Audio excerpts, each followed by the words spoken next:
수요일 새벽기도 나오신 성도님들을 예수님의 이름으로 환영하고 축복합니다. 오늘 하나님 말씀은 왜 생명을 회복하는 자인가 라는 제목으로 룻기 4장 13절부터 17절 말씀을 전하도록 하겠습니다. 이에 보아스가 룻을 맞이하여 아내로 삼고 그에게 들어갔더니 여호와께서 그에게 임신하게 하심으로 그가 아들을 낳은지라. 여인들이 나오미에게 이르되 찬송할지로다. 여호와께서 오늘 네게 기업 물을 자가 없게 하지 아니하셨도다. 이 아이의 이름이 이스라엘 중에 유명하게 되기를 원하노라. 이는 네 생명의 회복자이며 내 노년의 봉양자라. 곧 너를 사랑하며 7 아들보다 귀한 내 며느리가 낳은 자로다 하니라. 나오미가 아기를 받아 품에 품고 그의 양육자가 되니 그의 이웃 여인들이 그에게 이름을 지어주되 나오미에게 아들이 태어났다 하여 그의 이름을 오벳이라 하였는데 그는 다윗의 아버지인 이새의 아버지였더라. 아멘. 네, 오늘 말씀 제목 왜 생명을 회복하는 자인가입니다. 15절에 보면 그 동네 여자들이 나오미에게 룻이 낳은 아기를 보면서 15절에 이렇게 말하죠. 이는 내 생명의 회복자이며 내 노년의 봉양자라. 네, 봉양자는 노년에 봉양한다는 걸 알겠는데 내 생명의, 나오미의 생명의 회복자다. 이게 과연 무슨 뜻일까요? 왜 나오미의 생명에 회복하는 사람이 이 아이가 되는 것일까요? 오늘 이것에 대해서 같이 살펴보고자 합니다. 지금까지 스토리를 보면요, 반전에 반전을 거듭하여 여기까지 왔던 것을 볼 수가 있습니다. 망했던 것 같은데 희망이 생기고, 그리고 우연찮게 보아스를 만나고 거기에 희망의 불씨가 생기죠. 그 가운데 신실한 하나님과 그리고 또한 신실한 룻이 등장합니다. 그리고 신실한 룻을 보는 보아스, 그도 신실하죠. 룻의 용감하고 지혜로운 청혼, 그리고 보아스의 반응. 그래서 서로 좋아하는 것 같고 다 된 것 같은데 소위 아무개라고 불리는 사람의 등장. 그리고 반전. 그리고 또 반전. 그걸 거듭합니다. 드디어 그래서 모든 게 결론이 나죠. 보아스가 룻을 아내로 삼고 그리고 오늘 말씀을 보면은 하나님께서 아들을 낳게 해주셨다. 축복 중에 축복이죠. 이렇게 하심으로써 하나님은 룻과 나오미의 인생 역전을 이뤄주시고 아들을 통해서 하나님의 계획을 이뤄주셨다. 그렇게 나옵니다. 하나님께서는 결국 룻과 나오미의 인생들을 아주 좋게, 아주 역전극이 일어나게 만들어주시는 겁니다. 정말 이름 모를 사람인 나오미가 모압에서 타국인 그곳에서 살게 되고 그리고 이름 모를 모압 여인인 룻이 베들레헴으로 돌아와가지고 타국인 이스라엘에서 이삭을 줍죠. 이건 어떻게 보면요, 요즘 말로 얘기하자면 빈병 줍는 것과 비슷합니다. 빈병을 주어가지고 돈을 마련하는 것과 비슷해요. 그렇게 하면서 산다는 겁니다. 그렇게 살아야 되는데 근데 베들레헴의 가장 큰 유력자, 그것도 신앙 좋고 멋있고 아주 젠틀하고 이러한 사람인 보아스하고 결혼을 하게 되는 겁니다. 그리고 아들을 낳습니다. 이건 정말 아주 큰 사건이죠. 그리고 하나님의 역사는 또한 나오미의 인생에서도 역전극을 벌여주시죠. 적어도 룻은 그래도 젊기는 하잖아요. 그래도 재혼도 할 수 있고 그렇죠. 근데 하나님에게서 떠난 나오미, 벌 받은 것 같은 나오미. 그래서 이제 시간이 지나가지고 늙고 아무것도 없고 자식들도 없고 남편도 없고 그리고 아무것도 없는 가련한 한 과부된 여인인 나오미. 이 사람에게 과연 무슨 희망이 있을까? 이 사람의 인생이 역전된다는 겁니다.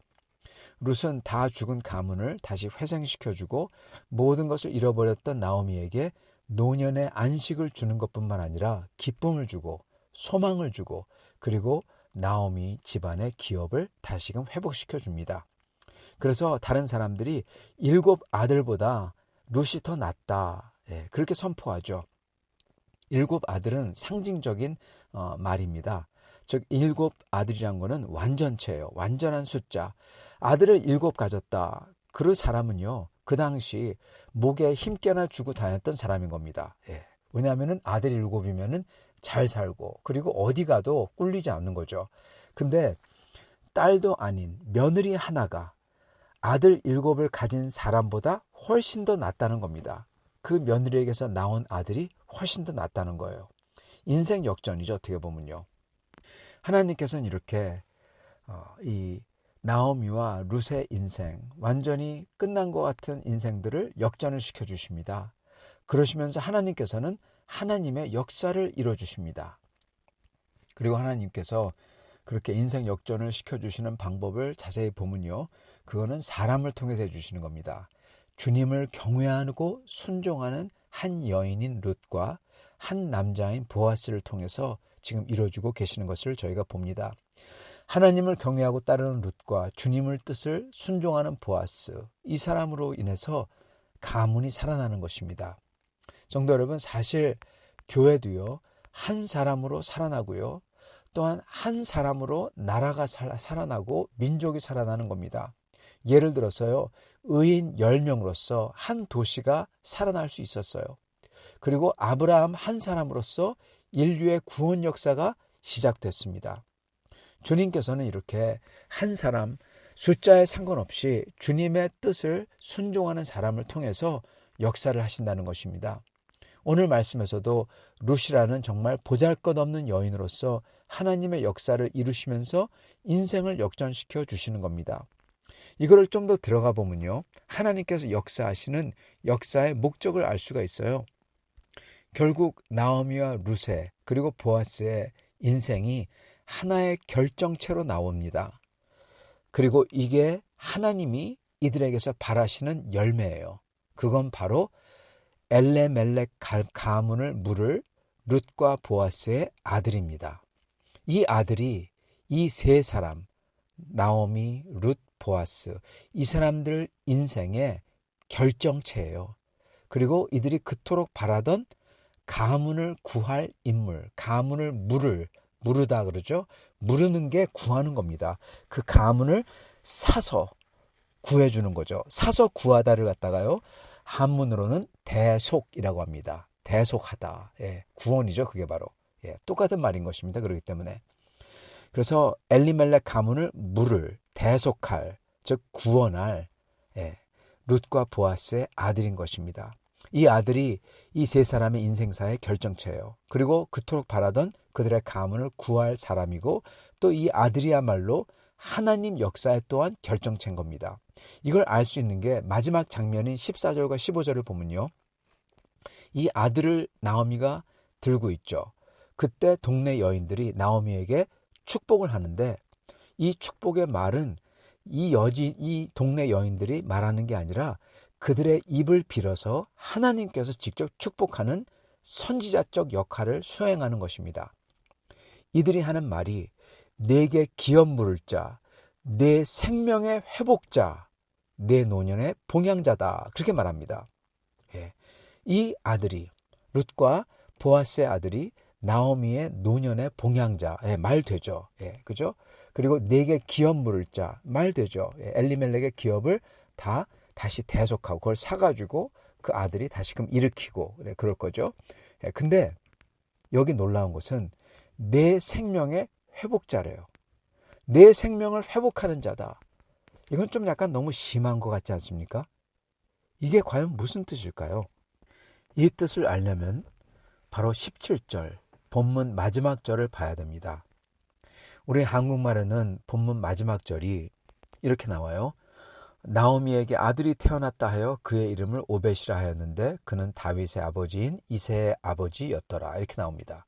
근데 원어는 어떻게 나온지 아십니까? 이런 식으로 나옵니다. 나오미에게 아들이 태어났다 하여 그의 이름을 오벳이라 하였는데 그는 이새의 아버지요 이새는 다윗의 아버지더라. 그렇게 나옵니다. 사실은 원어는 이새는 아버지인데 누구의 아버지냐? 바로 다윗이더라 하고 다윗이 맨 마지막에 나와요. 즉 이 문장이 긴장감과 압축된 구절로서 마지막 단어를 다윗 이로 딱 던지고 끝내버린다는 것입니다. 여러분, 이 다윗이란 이름은 완전히 새로운 시대와 장이 열림을 알려주는 이름이에요. 왜냐하면 다윗이 이스라엘의 왕가가 열리는 이름이죠. 그리고 다윗은 메시아적인 왕입니다. 네, 메시아적인 왕이었어요. 그리고 또한 유대인들은, 이스라엘 백성들은 다윗을 닮은 왕이 오실 것을 계속 기대합니다. 그게 누굽니까? 바로 메시아예요. 다윗의 아들 메시아. 예. 다윗의 아들의 이름으로 오시는 자시오. 예수님이 나귀를 타고 입성하실 때 다윗의 이름으로 오시는 자시오 그렇게 외치잖아요. 다윗의 아들이라는 겁니다. 예. 그래서 맨 마지막에 아버지의 아버지요, 그리고 그 아버지는 바로 다윗이다. 다윗 그렇게 나올 때 이게 짜자잔 그렇게 되는 겁니다, 여러분. 예. 이제 스토리가 다 끝나서 드디어 룻과 보아스는, 그리고 나오미도 행복하게 오래오래 살았습니다. 그렇게 끝내야 되는데 거기서 다윗 이름이 딱 마지막에 던져지면서 짜잔, 마치 연속극이면요, 짜잔 하면서 거기서 딱 끝나는 겁니다. 그러면서 to be continued, 내일 또다시 9시에 뭐 이런 식으로 나오는 겁니다. 이게 바로 다윗의 이름의 효과예요. 즉 다윗이라는 이름을 던지면서 드디어 제2막이 시작한다는 것을 딱 알려주는 겁니다. 즉 끝난 게 아니라 오히려 드디어 이제 진짜 시작을 한다, 그 뜻인 거예요. 그래서 다윗이란 이름을 들을 때 알 수 있는 것은 한 과부와 이방 여인의 이야기는 하나님의 크나큰 목적을 가지고 인도받아서 여기까지 왔던 섭리의 이야기구나. 하나님이 지금 뭔가를 하시려는구나. 그거를 딱 알 수 있는 겁니다. 아무것도 아닌 것 같은 사람들의 이야기 속에 감히 어느 누구도 헤아릴 수 없이 크신 하나님의 뜻이 있다는 겁니다. 그래서 왜 이 룻의 아들 오벳이 나오미의 생명을 회복하는 자다 그렇게 불려지냐면, 왜냐하면 그에게서 다윗과 그리고 다윗의 후손이 나오기 때문에 그렇다는 것입니다. 여러분, 다윗의 후손이 누굽니까? 바로 메시아, 즉 생명을 주시는 분입니다. 그렇기 때문에 이 아들을 보고 내 생명을 회복하는 자다, 이게 여러분 선지자적 선포인 겁니다. 너에게 생명을 줄 자다, 내 생명을 대속할 자다, 내 생명을 구원하실 분이다, 그겁니다.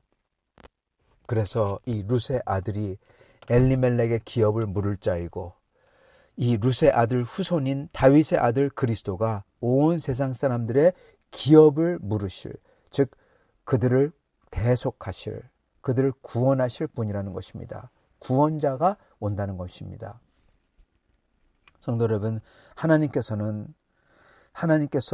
우리들 그리고 하나님의 백성을 구속하실 분을 이렇게 보잘것없는 룻과 나오미와 보아스 같은 사람들을 통해서 역사하셨습니다. 그리고 지금도 역사하시고 계십니다. 오늘 우리가 오직 이렇게 역사하시는 하나님을 믿고 우리의 삶이 어떠한 모습일지라도, 저희 세상 사람들 앞에서 별 볼 일 없는 것 같은 삶이더라도 오직 저희가 그 하나님을 믿고 순종하며 따를 때 저희는 모르지만 하나님께서 저의 삶을 통해서, 하나님의 이 교회를 통해서 하나님의 큰 그림을 그려가고 계시는 것입니다. 그 목적을 이루는데 저희가 쓰임을 받고 있는 것입니다. 사랑하는 성도 여러분, 이 믿음을 가지시고 하나님께서 우리의 생명을 회복하는 자를 우리에게 보내실 것이라 믿고 오직 주님 앞에 감사하며 순종하며 주님을 섬길 수 있기를 바랍니다. 같이 기도하겠습니다. 아버지 하나님, 감사합니다. 오늘 말씀을 통해서 다시금 어떻게 하나님께서 이 세상에 기업을 물을 사람을 보내실지, 한 가련한 여인과 그리고 과부와 그리고 시골 촌부를 통해서 이렇게 주님의 역사를 이뤄가시고 큰 장을 여시는 것을 저에게 보여주시니 감사합니다. 오직 주님을 믿고 순종하는 자를 통해서 주님께서 이렇게 역사하시니 감사합니다. 저희는 이해할 수 없고 모르지만 오직 주님을 순종하며 붙들고 따를 수 있게 하여 주시옵소서. 저희가 믿고 따를 때 저희가 주님께서 그리시는 큰 그림의 한 일부가 될 줄 믿사옵니다. 감사합니다. 그러한 큰 그림의 일부가 되게 하시고 그 주님의 영광에 조금이나마 참여하게 하심을 감사드리오며 우리 주 되신 예수 그리스도 받들어 기도드리옵나이다. 아멘.